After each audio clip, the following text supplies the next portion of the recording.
ত্রিপুরা উপজাতি এলাকা স্বশাসিত জেলা পরিষদের নবনির্বাচিত সদস্যদের শপথ গ্রহণ অনুষ্ঠান এডিসি সদর দপ্তর খোমলুগে পরিষদীয় ভবনে সোমবার অনুষ্ঠিত হয়।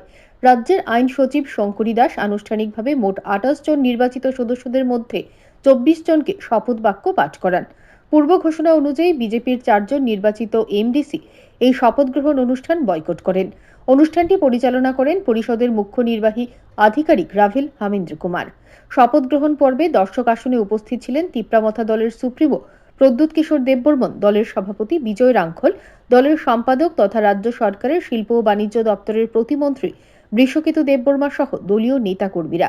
শপথ গ্রহণের পরপরই এক্সিকিউটিভ অফিসার নবগঠিত টিটিএএডিসির প্রথম সভা পরিচালনার জন্য চেয়ারম্যান হিসেবে জেলা পরিষদ সদস্য জগদীশ দেববর্মার নাম ঘোষণা করেন। প্রথা অনুযায়ী তিনি সভা সম্বোধন করার পর অনির্দিষ্টকালের জন্য সভার কার্যক্রম মুলতবি ঘোষণা করেন। এদিন শপথ গ্রহণের পর মথার প্রাক্তন সুপ্রিমো প্রদ্যুৎ কিশোর দেববর্মন উন্নত এডিসি গঠনের লক্ষ্যে একাধিক গুরুত্বপূর্ণ বিষয়ের উপর জোর দেন। তিনি জানান, স্বশাসিত জেলা পরিষদকে আরও শক্তিশালী ও কার্যকর করতে প্রশাসনিক স্বচ্ছতা, উন্নয়নমূলক প্রকল্পের সুস্থ বাস্তবায়ন এবং জনসাধারণের মৌলিক পরিষেবার উন্নয়নকে বিশেষ প্রাধান্য দেওয়া হবে। এছাড়াও শিক্ষা, পানীয় জল, পরিকাঠামো উন্নয়ন এবং কর্মসংস্থানের সুযোগ বাড়ানোর দিকেও নজর দেওয়ার কথা উল্লেখ করেন তিনি। পাশাপাশি উপজাতি এলাকার সামগ্রিক উন্নয়ন নিশ্চিত করতে স্থানীয় জনগণের অংশগ্রহণ বাড়ানো এবং প্রশাসনের সঙ্গে সমন্বয় রেখে কাজ করার উপরও গুরুত্বারোপ করেন।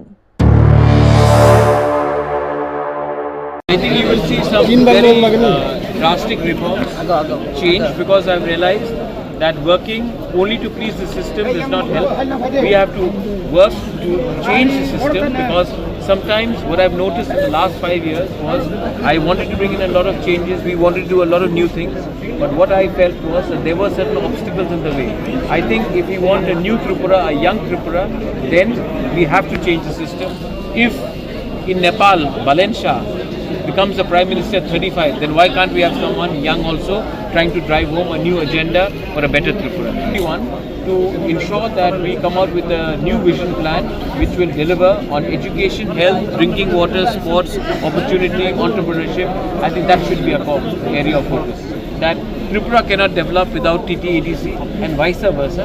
So I think it is very important that attention is, elections are over, we should try to develop the people of TTADC and the people of Tripura.